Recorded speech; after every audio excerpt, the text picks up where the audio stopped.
अस्सलाम वालेकुम। आज हम लोगों ने मैथमेटिक्स क्लास 7 के एक्सरसाइज नंबर 2.2 को स्टार्ट करना है। एक्सरसाइज 2.2 का क्वेश्चन नंबर 1 है, find the square of the following numbers. हमें ये नंबर्स गिवन है, हमने इनके स्क्वायर्स को फाइंड आउट करना है।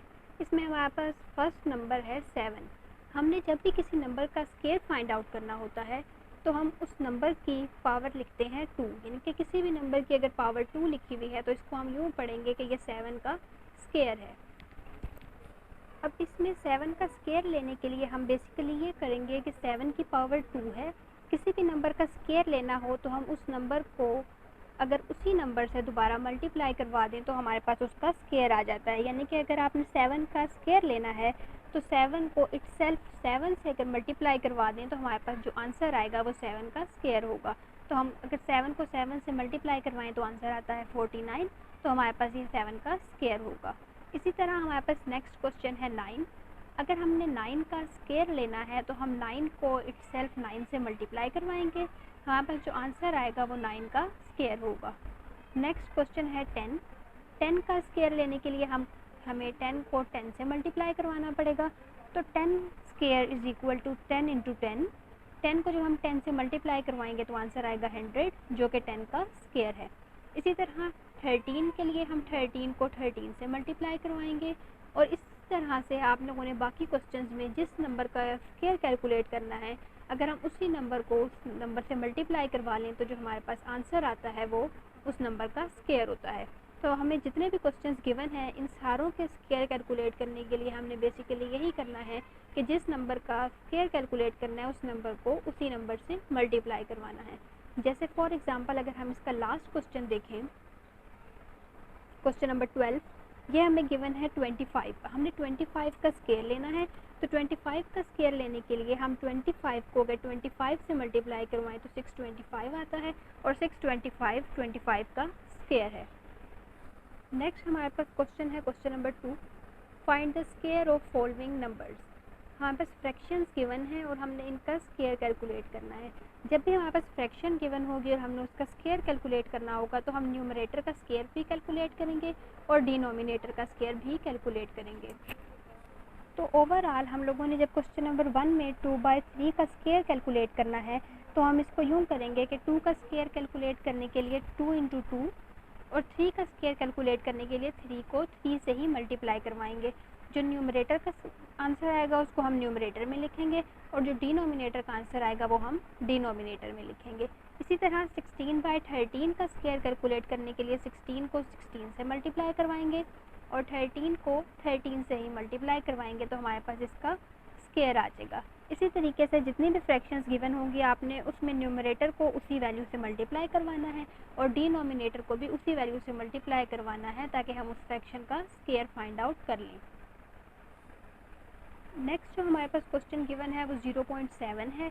अब हम पॉइंट्स वाली वैल्यूज़ का स्क्वायर कैलकुलेट करने के लिए ये करते हैं कि अगर आपके पास 0.3 गिवन है तो हम इसमें ये चीज़ चेक करेंगे कि हमारे पास 0.3 गिवन है, इसको हम 0.3 से ही मल्टीप्लाई करवाएंगे। मल्टीप्लाई करवाते हुए इसका स्क्वायर कैलकुलेट करने का आसान तरीका ये है कि तो इसका स्क्वायर कैलकुलेट करने के लिए हम 3 को 3 से मल्टीप्लाई करवाएंगे, हमारे पास आंसर आएगा 9।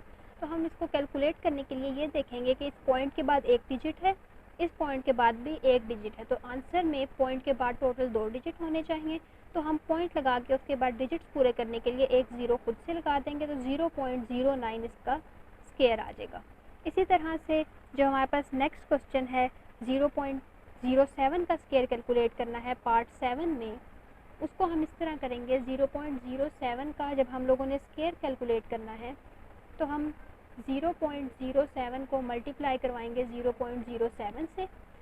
7 7 ज़ार होता है 49। पॉइंट के बाद 2 डिजिट ये हैं और 2 डिजिट ये हैं, यानी कि टोटल पॉइंट के बाद 4 डिजिट्स होने चाहिए। तो 4 डिजिट्स पूरे करने के लिए हम इससे पीछे 2 डिजिट खुद लगा देंगे और पॉइंट लगा देंगे। तो बेसिकली ये हमारे पास 0.07 का स्क्वायर होगा। इसी तरीके से हमने सारों के स्क्वायर्स कैलकुलेट कर लेने हैं। अगर 0.5 का स्क्वायर कैलकुलेट करना हो तो हम उसको 0.5 से ही मल्टीप्लाई करवाएंगे। 5 5 ज़ार 25 है, पॉइंट के बाद 1 और 2 डिजिट्स हैं, तो क्योंकि 2 डिजिट्स पूरे हो रहे हैं कोई ज़ीरो नहीं लगाएंगे, 0.25 इसका आंसर आ जाएगा। 0.09 का स्क्वायर कैलकुलेट करने के लिए 0.09 को 0.09 से मल्टीप्लाई करवाएंगे। 9 9 81 है और हमें पॉइंट के बाद 2 डिजिट्स ये हैं और 2 डिजिट्स ये हैं, तो टोटल 4 डिजिट्स आएंगे। 4 डिजिट्स पूरे करने के लिए हम 2 ज़ीरो इसके साथ खुद लगा देंगे। इसी तरीके से आपने इसमें जितनी भी फ्रैक्शंस दी हुई हैं, फ्रैक्शंस के स्क्वायर कैलकुलेट करने के लिए अपर वाली वैल्यू का स्क्वायर कैलकुलेट करने के लिए उसको उसी नंबर से मल्टीप्लाई करवाना है और लोअर के लिए लोअर को लोअर से मल्टीप्लाई करवाना है। और पॉइंट्स वाली वैल्यूज़ के लिए हमने ये चीज़ चेक करनी है कि मल्टीप्लिकेशन के बाद पॉइंट के बाद उतने ही डिजिट होने चाहिए जितने पहले बन रहे हैं। नेक्स्ट हमारे पास क्वेश्चन नंबर 3 है, tell which of the following are perfect square. Numbers given है, इसमें हमने ये बताना है कि कौन सा नंबर परफेक्ट स्क्वायर है और कौन सा नंबर परफेक्ट स्क्वायर नहीं है।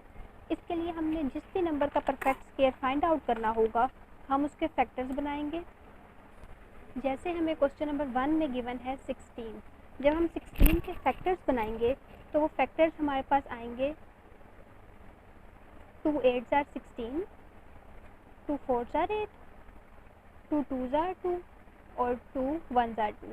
फैक्टर्स बनाने के बाद हमने जो भी नंबर होगा उसको पेयर की फॉर्म में ले लेना है, यानी कि 2 2 टाइम्स ले लेना है। तो हम इन 2 को एक साथ ले लेंगे और इन दो 2 को एक साथ ले लेंगे। जब हम इनको लिखेंगे तो वो बनेगा 2 की पावर 2 मल्टीप्लाई 2 की पावर 2। एक 2 की पावर 2 इससे बनेगा और एक 2 की पावर 2 इससे बनेगा। तो हमारे पास आंसर आएगा 2 का स्क्वायर इंटू 2 का स्क्वायर। अगर हमारे पास फैक्टर्स में सारे के सारे number as a square exist कर रहे हुए तो हमारे पास जो क्वेश्चन में वैल्यू होगी वो एक परफेक्ट स्क्वायर होगा। ठीक है, इसी तरह अगर हम नेक्स्ट क्वेश्चन देखें पार्ट 2 में क्वेश्चन हमें गिवन है 27।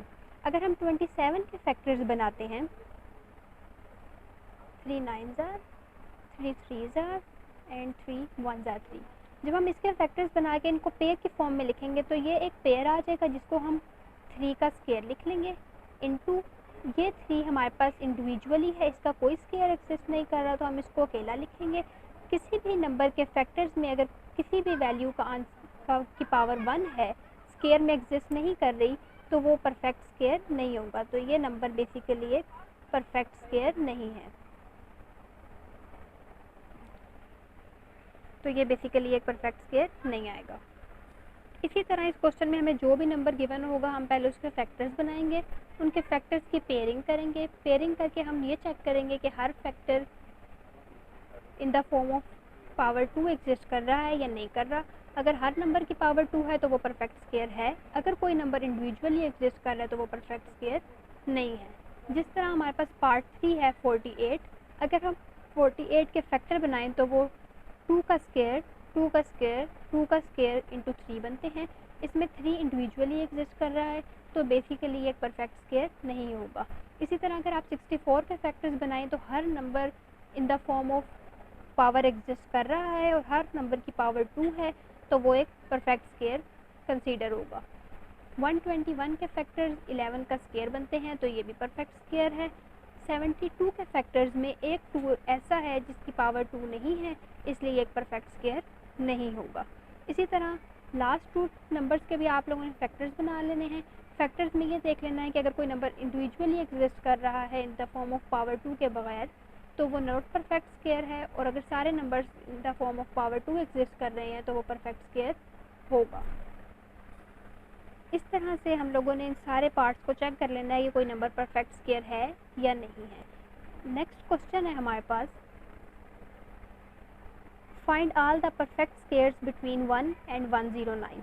हमने 1 और 109 के दरमियान में जितने भी परफेक्ट स्क्वायर्स आते हैं सारे के सारे फाइंड आउट करने हैं। हमें पता है कि हम किसी भी नंबर को अगर उसी नंबर से मल्टीप्लाई करवाएं तो जो आंसर आता है वो उस नंबर का स्क्वायर होता है, जो कि बेसिकली स्क्वायर का जो आंसर आएगा वो एक ऑब्वियसली परफेक्ट स्क्वायर होगा। तो हम इसको चेक करने के लिए ये करेंगे कि हम 2 का स्क्वायर लेंगे, यानी कि 2 इंटू 2 करेंगे तो आंसर 4 है जो कि परफेक्ट स्क्वायर है 2 का। इसी तरह 3 का स्क्वायर लेंगे 9 आएगा, 9 एक परफेक्ट स्क्वायर है 3 का।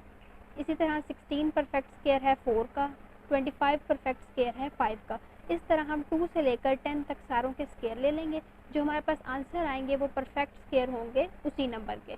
इसी तरह अगर हम 11 का स्क्वायर कैलकुलेट करते हैं तो वो आंसर आएगा हमारे पास 121 जो कि 101 से ग्रेटर हो जाएगा तो हम 11 का स्केयर नहीं लेंगे, बल्कि ये स्केयर्स आएंगे सिर्फ और सिर्फ 10 तक, जो कि ये रिजल्टेंट आंसर्स हैं, ये परफेक्ट स्केयर्स हैं प्रीवियस वैल्यूज़ के।